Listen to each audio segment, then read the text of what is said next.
He built a life for his family. She built a plan to take it all away. She forced their daughter to turn against him, their friends to turn away, and the court to declare him dangerous and unreliable. He was left with a few hours a week, while she got the children, the house, and the right to be the victim. But one evening, his daughter knocked on his door and whispered, "Dad, I made a mistake." And from that moment on, everything started to fall apart, not for him, but for her. In light of the recent incident, the mother's testimony, and an analysis of parental involvement, the court grants full custody to the mother. The father is allowed 3 supervised visits per week, without overnight stays. When the judge said that, I just shut down. Everything around me froze. I heard the words, but they went right past me. I saw Sarah press her lips together in feigned resignation, holding Liam's hand. My youngest, Teddy, sat there, not understanding what was happening. And Sophie. My eldest daughter, she didn't even look at me. I'm Alex, I'm 39. And that's how I lost my children. In one evening. Because of one woman who played her part so brilliantly that even the court believed her. Sarah and I met in college in Arizona. She was charismatic, funny, with a deep, manipulative, penetrating gaze. I was naive and in love. We got married young, she got pregnant with Sophie, and I told myself I would do anything to keep my family safe, stable, and comfortable. I wasn't rich. But I worked. I had a goal, for my family to want for nothing. At first, I had morning jobs at a car repair shop and night shifts at a warehouse. Then I became an analyst at a logistics company.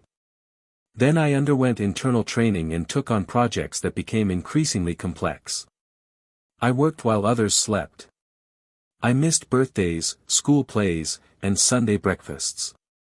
I wasn't a perfect dad, but I tried to be a good husband and provide everything: a home, education, security.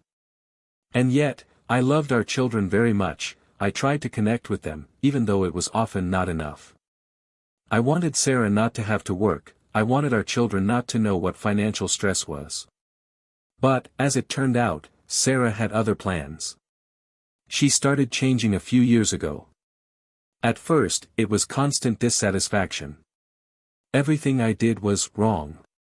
Then she started disappearing. Friends, yoga, bachelorette parties. Her phone was always turned over. New perfume. Cold touch. I sensed something, but I didn't want to admit it. I thought it was all due to fatigue, monotony, that she just needed space and variety. I tried to compensate for my busy schedule by buying her gifts, paying for massages, vacations, and a nanny to help with the children and around the house. And then something happened that I couldn't even imagine, let alone plan for. I was building a family, a home, investing in my wife and children, and I was sure that we were both looking in the same direction.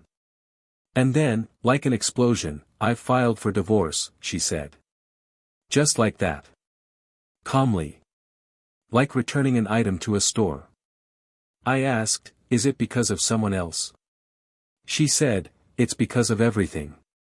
Divorce in our case was not a simple matter, as we had 3 minor children. And my wife filed for full custody of the children. I was shocked. No, not just shocked. I was devastated. It was as if the ground had been pulled out from under my feet. No, I didn't want to believe it, I thought it was a joke. That she couldn't do that. They're my children too. However, she claimed that I was absent, dangerous, and unfit for parenthood.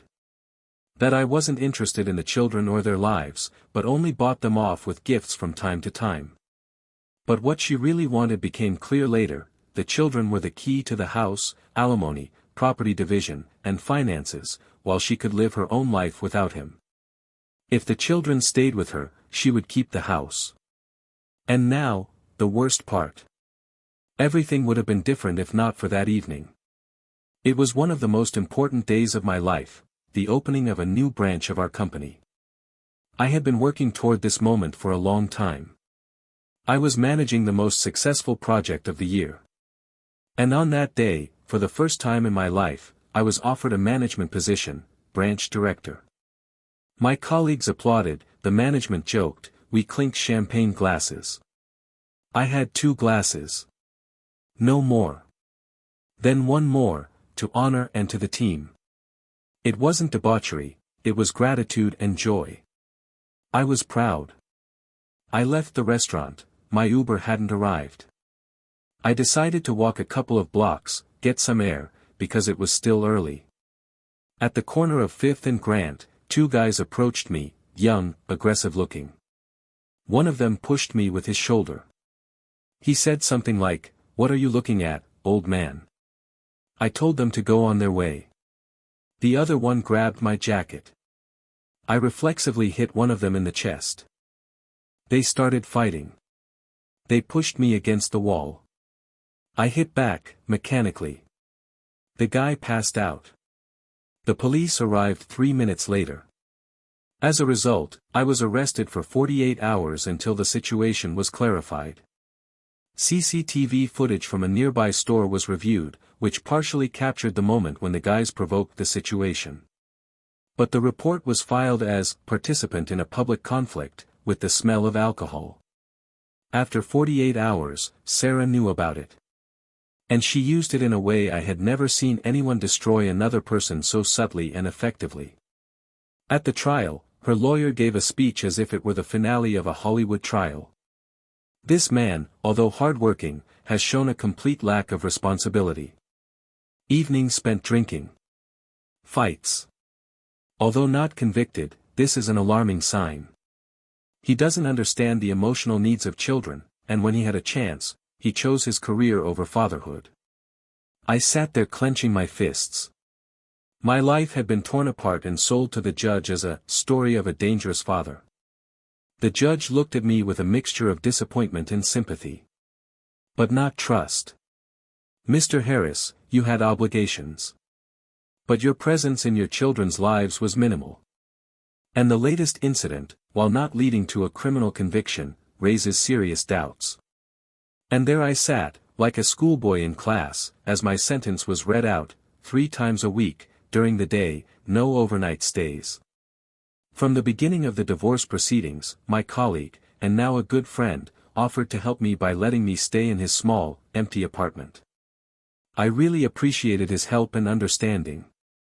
This was because almost all of my relatives had stopped talking to me after Sarah told everyone how difficult her life with me was, how poor the children were, and how I had changed recently, starting to drink, becoming emotionally tense and dangerous, and portraying herself as a victim.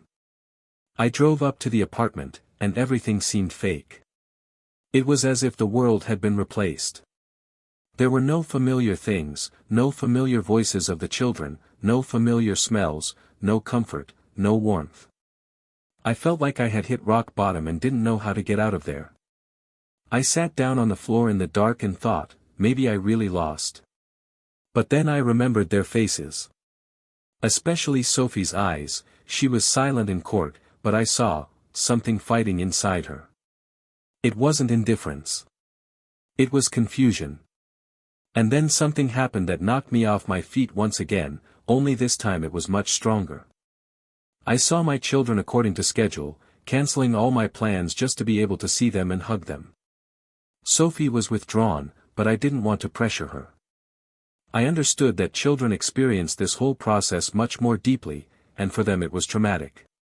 But I didn't really understand what was behind Sophie's mask. I couldn't figure out the real reason for her behavior. Then one day, when I saw Sophie in front of my friend's apartment building, I couldn't believe my eyes. It was Saturday. A nice day, around lunchtime. I had just returned from the supermarket and was carrying bags of groceries. And there she was, my daughter, my eldest, my Sophie, sitting on the concrete steps with her backpack on her knees. I almost dropped the bags. "Sophie." She looked up. Her eyes were red, her cheeks swollen. And, on her left cheek, there was a light red mark, fresh. It was a handprint. After our divorce, which happened about 5 months ago, Sarah stayed in our shared home with the kids. The court ruled that the kids would stay with her and I would have limited visitation rights, 3 times a week, no overnight stays. The court decided that I was too busy with work and that the latest incident, the unfortunate accident when I was involved in a fight on the street, was evidence of unstable behavior. While Sarah was taking care of the children, I was living in an apartment with my colleague, Tom. It was a temporary measure. I worked harder than ever, because I had been entrusted with a new branch and had become a manager for the first time, something I had achieved through years of sleepless nights and weekends at the office. I was also working on the paperwork to transfer the mortgage to my name and regain at least some control over the house, which, technically, I had been paying for all these years. I dreamed of the day when I would live under the same roof with my children again. And here it was. Right in front of me. And I didn't know whether to rejoice or scream. What happened? I asked, even though I could already see the answer on her face. She stood up silently, came closer, and whispered. He raised his hand to me. To my face. I felt something snap inside me. Who? Trevor.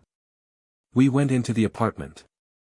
I turned on the kettle, but she refused. She was shaking. Mom locked herself in the bathroom again. She always does that when he yells. This time, he pushed Liam because he spilled juice.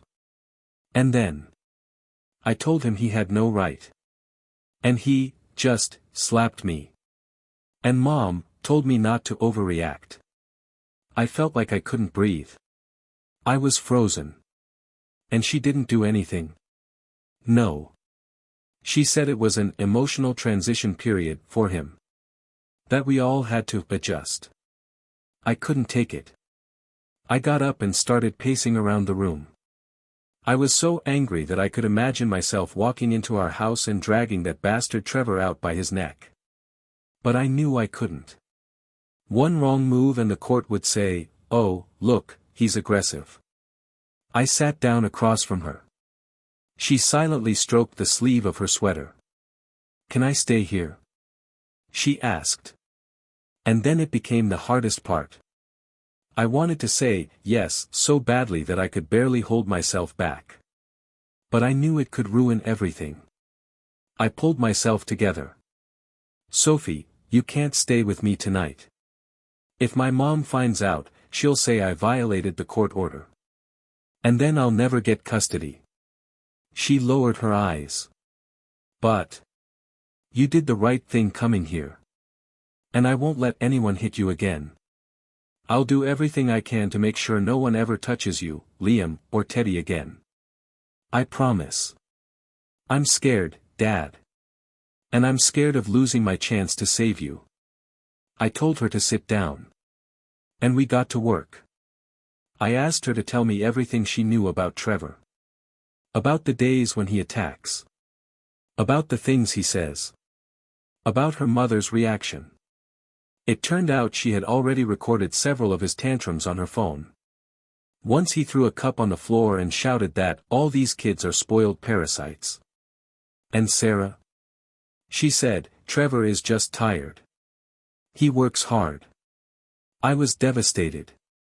Sophie and I decided that she would return home, but on one condition: she had to document everything. Audio, video, messages, anything that could prove that the children were in danger. I explained to her that we had to be smart. Not emotional. Because emotions had already taken everything from me once. Before she left, I hugged her. She was the same daughter I used to rock in my arms when she was afraid of thunder. "I love you," I said. "I love you too, Dad," she whispered. "And this time, I'm with you." When she left, I sat down on the floor by the door. I didn't cry. I had learned to hold back the tears. But I swore to myself. She had given me a second chance. And I wasn't going to waste it. The next day, I called my lawyer. And we started building a case. The morning after Sophie came to see me, I couldn't sleep. Every tear, every word, every look she gave me was running through my head. That day, for the first time in months, I felt like I wasn't alone. I called my lawyer, Joel. He was the same lawyer who had represented me during my divorce. He had done everything he could back then, but under the conditions imposed on us, there was little chance of success. This time, the situation had changed. I told him what had happened. He replied immediately. If we can prove that the children are in danger, we'll open a new case. And we'll file for a review of custody. She brought an aggressive man into the house who hit my daughter, Joel. And I have her testimony. A child's testimony is good. But, you understand how the system works. Ideally, we need something more. And then Sophie did something incredible. The next evening, after she got home, she sent me a short message. Dad, I recorded it. You have to hear this. The file was long, about 15 minutes. An audio recording from her phone. I played it on my headphones in the silence of my temporary apartment. The recording began with first Trevor, shouting that all three of them are ungrateful creatures. Then a thud, like a cup being thrown. Liam crying. Sophie's voice saying, "Don't yell at Teddy, he just wanted another cookie." And, then a slap. A dry sound of impact. Silence. And Trevor's voice, "Maybe you'll start listening, princess." My heart sank. I didn't realize I was shaking until my friend Tom asked, "Are you okay?" No. I wasn't okay. I was a father who had just heard his daughter being beaten by a stranger in a house I was paying for. I forwarded the recording to my lawyer. An hour later, he called back. "Alex. This is serious. We can use this. But there are some nuances. The child made the recording without permission. And in some states, that's a complicated issue. But as a red flag for the guardianship committee, it's perfect. What should I do? We need more video, photos, other witnesses. Even better, a medical report, even if it's just minor injuries. If Sophie agrees, have her tell the school psychologist. That automatically creates a report. I wrote to Sophie about it. She replied. I'm scared. But I'll do it. Because he'll just yell again. And Mom, she just stays silent. She went to the school psychologist the next day. She said she didn't feel safe at home. That her mom's boyfriend yelled and hit her. And that her mom defended him. The fact that she went on her own was a huge step. 2 days later, I got a call from Child Protective Services. I was expecting it. After talking to Joel, we knew that the process was now officially underway. Sarah, of course, knew nothing. Not yet. But I was sure she would find out soon. And her reaction would be furious. She was used to being in control. Used to being the star of her own show. And when the plot was out of her hands, she wouldn't be able to handle it. And you know what? I was prepared for this. I started gathering all the evidence. Bank statements showing that I paid the bills for the house. Photos from the company party, where I am completely sober, an hour before the incident. An official letter from my company appointing me to a management position. Letters from colleagues attesting that I am an exemplary and well-balanced manager. This is more than a defense. It was a counterattack. That same week, on Wednesday, I met with Sophie during her permitted visiting hours. She seemed calmer. But only on the outside. He yelled again. But this time at my mom. Really loud. She left the room with red eyes. But she didn't say anything. It's like he controls her. What about the boys? Liam wants to see you. He keeps asking when you're coming to pick us up. I hugged her. But a plan was already forming in my head. We weren't just going to take the case back to court. We were going to win. We knew it was only a matter of time. Sophie told the school psychologist. The audio recording was already in the hands of a lawyer. Social services opened a preliminary investigation to check on the children's living conditions. We waited for Sarah to react, but we didn't know when she would explode. It turned out to be very soon.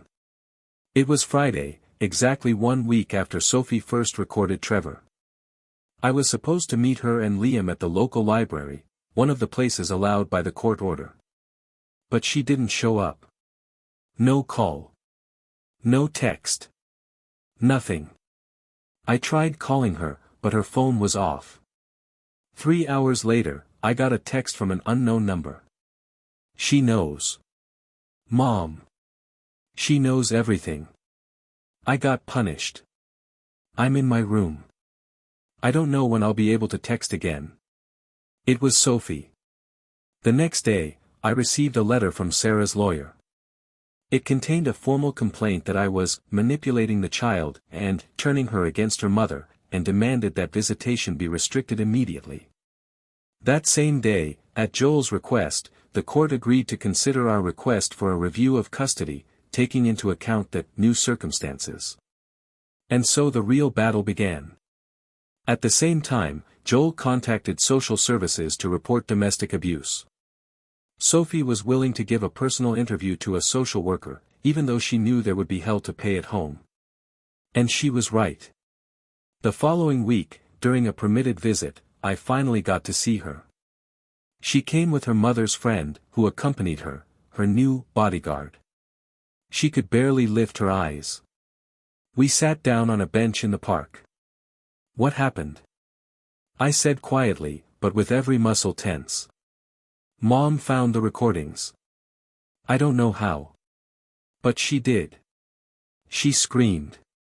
She said I was a traitor. That you brainwashed me. I clenched my fists. I took a deep breath. And I remained silent. I couldn't say anything that the court could use against me. I had to be iron. Trevor, he's even worse now. After school, we sit in our rooms. She changed the Wi-Fi password. We're only allowed to use our phones under supervision. I wrote from Liam's iPad while he was asleep. And then she said something that still echoes in my head like a hammer blow. Mom said I'll never see you again. I looked at her. She was half child, half woman. And I knew she had no fear left. She had crossed the line. She had chosen a side. Mine. I told her. Sophie, listen. I'm here. I'm fighting. But we can't make any mistakes. If we want to win, you have to stay strong. And careful.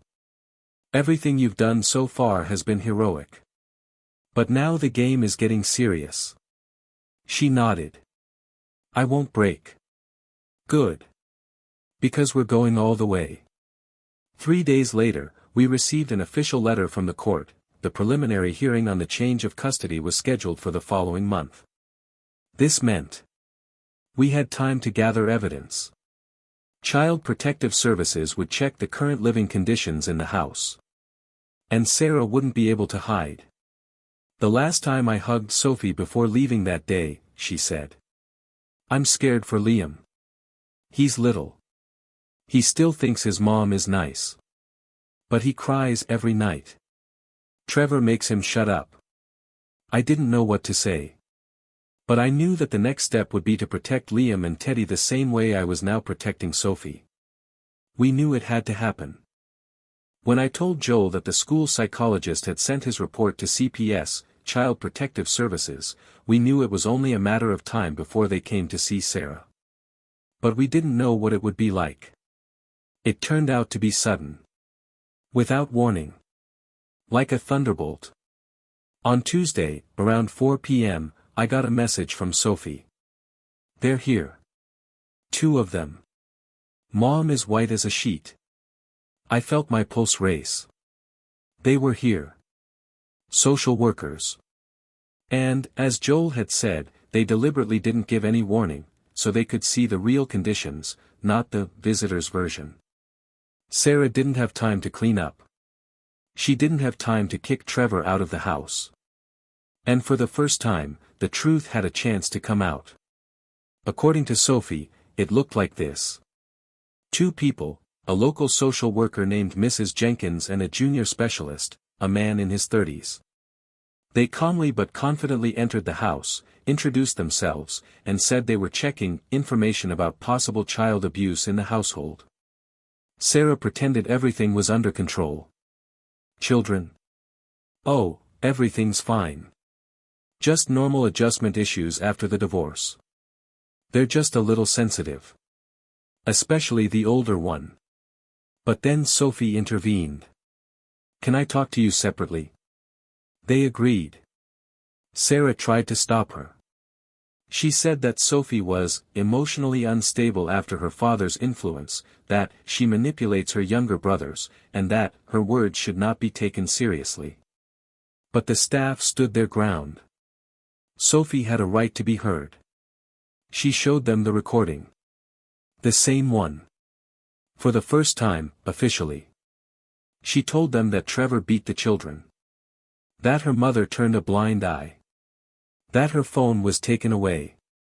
That she was afraid to go home after school. The staff were shocked.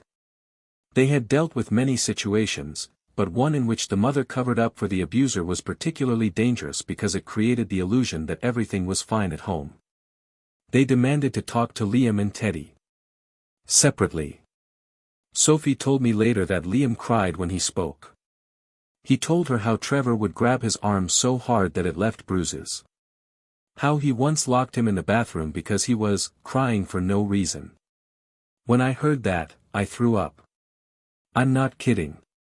I actually went into the bathroom and threw up out of anger and helplessness. This is my son. This is my child. And I couldn't be there for him. But we were already in the game. And now we had new cards. A few hours after the CPS visit, Joel's lawyer called me. Alex, we've got a major breakthrough.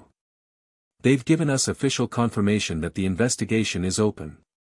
They've received initial evidence to support your story. What does that mean? This means that at the next court hearing, we can request that Sarah be temporarily removed from custody for the duration of the investigation. And this could happen very quickly. I sat silently. I, who once slept on a stranger's couch, with a folder full of court records of my failures. I, who had been erased from my children's lives. I, a father who had previously considered himself powerless. Now I had a chance. But that's not all. That night, Sophie wrote. Trevor is not allowed to come to our house until the situation is clarified, but he's here, Dad, he's here. Trevor is furious. He's yelling that you set him up. Mom is crying, but she's not saying anything. He said he's leaving, but he hasn't left yet. I'm scared. But I know it's almost over. Now they've heard us. I looked at my phone. And replied. Sophie, you're stronger than I ever was. Please make sure Trevor stays in the house after he's been banned. We'll be together soon. Forever. When Joel called on Wednesday morning, I was stuck in traffic drinking cold coffee. He said right away. They agreed. What? I almost spilled my coffee on my pants. The court issued a preliminary ruling, temporary removal of Sarah from custody. We have a hearing next week, but as of today, the kids can't stay in the same house with her. I froze. For the first time since the verdict. I had won something in this court. But the story wasn't over yet. That same day, Sophie wrote. Trevor packed his things. He told Mom he wasn't going to sit around and wait to be made a scapegoat. That evening, I found out he had tried to run away. A neighbor told the police that he saw a suspicious man throwing a suitcase into a car and driving away at high speed from the house where the violence was being investigated. But best of all, he was officially under suspicion. Social services had added his name to a temporary list of dangerous contacts, based on the children's testimony and the audio recording. The police stopped him as he was leaving the city. They found a bottle of whiskey on the passenger seat and a stun gun registered to Sarah, obviously for self-defense. But they found something else interesting in his trunk. A notebook. And in it, notes about conversations with the children. His own notes. Psychological analyses of how they manipulate their mother, how they need to be broken so that they respect order. He wasn't just emotionally unstable. He was dangerous. The police arrested him. Temporarily. But that was enough to put an end to the court case about his proximity to the children. Sarah. She lost control. She tried to negotiate. She wrote to my lawyer in her peaceful letter about misunderstandings and emotional pressure after the divorce. But Joel replied simply. Your client has systematically concealed violence. Her partner is dangerous. And the children should not return to that house. Period. The court hearing took place a few days later. Sophie spoke. Shyly, but clearly. She told how she had been hit. How her mother locked herself in the bathroom. How Liam was afraid of the night. How Teddy learned to stay quiet so as not to provoke anger. I sat in the courtroom and held myself together. Every word she said hit me hard, but it was the truth. The pure, painful, but undeniable truth. The judge listened silently. Then he looked at Sarah. And for the first time, I saw real fear on her face. After Sophie's testimony, the social worker confirmed that all 3 children had given consistent statements. There were marks on Liam's wrist, confirmed by the school nurse. Audio recordings. Psychological reports. The court granted me temporary custody. Yes. Not permanent. Not yet. But the children came with me. Sarah. She cried. For the first time, truly. Not dramatically. But that didn't matter anymore.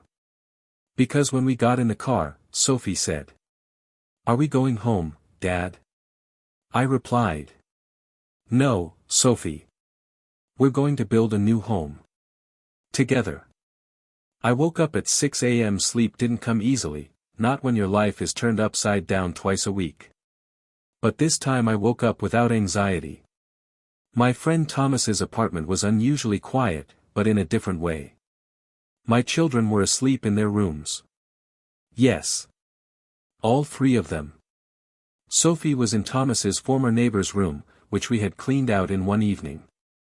Liam and Teddy were sleeping in a makeshift nursery with cots, new pillows, and a Batman lamp I had bought a month ago, just in case, for some reason. That case had arrived. I made breakfast. Pancakes. Juice. Omelette. When the kids woke up, they were silent at first. They looked around as if afraid it was a dream. Sophie came up and hugged me from behind as I flipped the pancakes. You really did it, Dad, she whispered. You took us away. I almost dropped the pan. Liam was afraid to sit down at the table. We can't eat until Trevor gets here, he whispered. And if anyone drops anything on the floor. I knelt down in front of him. Liam, Trevor isn't here. And he won't be. Ever. You're safe. You can drop half the table and I'll only be mad at the plates. He laughed. For the first time in a long time. And Teddy? He just tugged at my sleeve all day and asked, is this really your house? Can I sleep here again? That night, we all slept in the same room, not because there wasn't enough room. It was because there was so much fear. They wanted to be close. Sophie lay pressed against the wall, Liam hugged his pillow, and Teddy slept with his head on my chest. And then I realized, they hadn't just come to me. They were looking for support. For the first time in their lives, they were looking for real support. But happiness doesn't last long when your ex's name is Sarah. The next day, my lawyer Joel told me. She hired a new lawyer. And not just any lawyer. A specialist in difficult family disputes. Aggressive. Manipulative. What does that mean? She's not just planning to get the kids back. She wants to turn everything around. A few days later, we received a copy of their complaint. Alexander Harris is exerting psychological pressure on his minor daughter, forcing her to testify against her mother. He is using his financial advantage to create an illusion of stability. We demand that temporary custody be suspended and the children be returned to their mother until the circumstances are clarified. And worst of all, she filed a separate request for reinstatement of primary custody before the next hearing. I gritted my teeth. Because I knew she wouldn't stop. She's not about love for her children. She's about power and control. Thomas, my friend, offered to let me stay with him for as long as I needed. But I knew we needed more. I have a good salary. A strong position in the company. I contacted a real estate agent. Next goal, a new home. Ours. Without Sarah. Without the past. Without fear. Before bed, Sophie came into my room. She was holding her phone. I can keep recording if you want. I still have old videos of him yelling at Liam. Do you think that would help? I looked at her. She wasn't just a little girl anymore. She was a warrior. It will help. But the important thing is that you're home now. Is this our home, Dad? It's ours, sweetheart. Even if it's only temporary, it's still ours. It was the day I had been dreading and anticipating at the same time, the emergency hearing on Sarah's petition to terminate my temporary custody. She had filed it under the banner of unfair influence and dangerous psychological pressure from the father. On paper, her statement looked convincing. Unfortunately, I knew that in court, paper speaks louder than truth if there is no evidence. But this time, we had more than just papers. We had voices. Sarah arrived with a new lawyer, the classic, predatory corporate lawyer, type, expensive suit, cold stare, aggressive rhetoric. He immediately began to pressure the judge. My client is a caring mother who lost her children through manipulation, not facts. Everything presented against her is emotion, interpretation, and dangerous speculation on the part of the father. But the judge, gray-haired and stern, merely raised an eyebrow. All right. Let's hear from the children. Sophie entered first. Alone. Without a lawyer, without her mother. She sat down straight and looked the judge straight in the eye. My mother allowed Trevor to live with us, even though he repeatedly yelled at, insulted, and beat me and my brothers. And she knew about this? Asked the judge. She did. And she told us to keep quiet.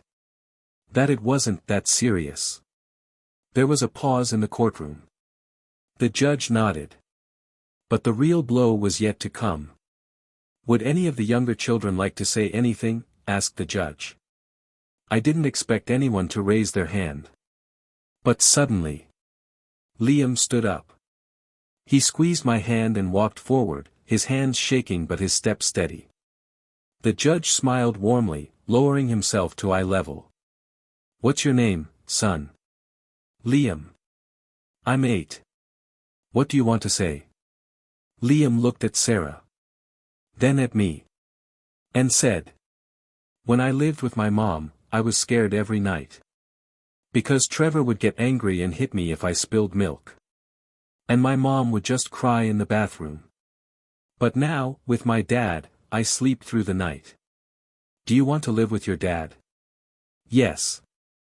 And with Sophie. And with Teddy. We're together. Why? Because no one yells at him. And he makes pancakes for breakfast. Sarah stared at the floor. Her lawyer said nothing more. The judge asked the children to leave. After a pause, he stood up, took off his glasses, and looked directly at Sarah. Ms. Harris, your son is afraid to pour milk. And your response is silence. This court cannot ignore such statements. We are continuing temporary custody with the father. And, given the new evidence, consideration of a full change of custody will be expedited. We left the courtroom. Sophie was crying. Liam was holding my hand.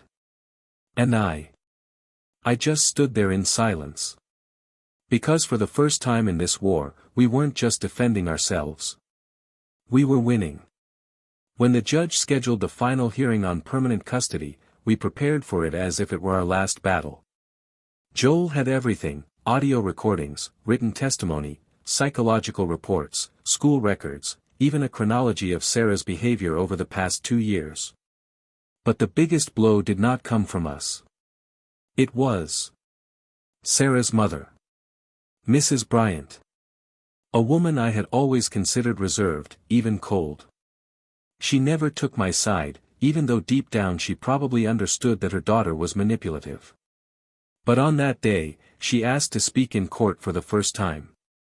She stepped forward, leaned on her cane, looked at the judge, and said, "My daughter has turned children into tools. She had no right to do that." I kept quiet because I was afraid of losing contact with my grandchildren. But I can't keep quiet anymore. The fact that Trevor was in the house, that she knew how he behaved with children, and did nothing, that is her responsibility. She looked at Sarah and added, "I love you, daughter. But you destroyed everything yourself. And now you want to blame others." Sarah didn't answer.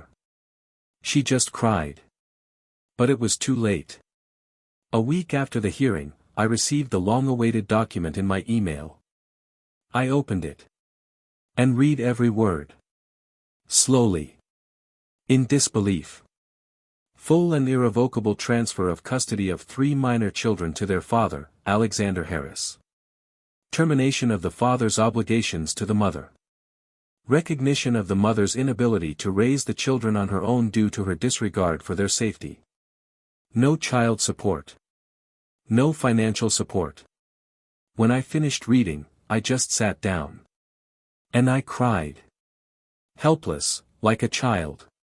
It wasn't a victory, it was the end of the war. And that's when the phones started ringing. One after another. First, Sarah's brother called. Then my cousin. Then my uncle from Ohio, whom we hadn't spoken to in a year and a half. They all said the same thing. "I'm sorry. We believed the wrong person. We thought you were cold and distant. And that she was a victim. We were wrong." Some cried. Some said they couldn't believe how everything had turned out. And I responded to everyone the same way. I don't hold a grudge. I'm just glad the kids are home. Meanwhile, Sarah was calling, screaming, accusing. How am I supposed to live now? You took everything from me. My home. My children. My reputation. They're traitors. Even my own children. Your love was expressed through control, not love. And it wasn't the children who betrayed you. It was you who betrayed them. After winning, I didn't put anything off until later. My children and I started a new chapter with a clean slate. I bought a new house. It was in a quiet suburb with a spacious living room and sunny rooms. I did everything I could to make it a real home for them, not just a temporary place to live. When we pulled up, I called the children into the yard. "I want you to plant a tree," I said. "What for?" Teddy asked, surprised. "So we know this is our home. And we're growing up here together." We planted an apple tree. And in the evening, when I was tucking Liam in, he asked, "Dad, is this house ours forever?" I answered without hesitation. "Yes, it's ours. Always." I wasn't looking for a relationship. I had children, a job, a new life, and trauma. But sometimes the world just throws the right people your way. I met Rachel in the most mundane way possible, at the pharmacy, looking for bandages for Liam. She smiled, we exchanged a few words, and somehow a simple, sincere conversation began. We started seeing each other infrequently, slowly. No drama. No fuss. When I first invited her over, the kids were wary. And then, something changed. Sophie and Rachel were cleaning the kitchen and laughing. Liam asked for Aunt Rachel to come back for cartoons. And one evening, Teddy said, "Dad, she's like Mom, only good." And I realized, this wasn't a replacement. This was a new chapter. With each passing month, we became a family, but no longer, after the trauma, but, for the sake of life. I wasn't perfect. I learned every day. But now every day was my choice, not my defense. The apologetic phone calls continued for a long time. I responded with respect, without anger. Someone even asked, "How did you get through it all?" And I just shrugged. Because I had someone to live for. It's been over a year now that I've been living with my children in my home. They are happy. I am happy. Sometimes the three of us watch old videos. We laugh. And we are silent. Because the past no longer hurts, it has taught us. And then I realized one very important thing: it's important not to give up. Not everything will be fair. But we can be fair. Not everything will happen quickly. But every day matters. Not everything will be painless. But love heals slowly, and forever. I'm just a dad. No awards. No superpowers. But I am free. And my children are home.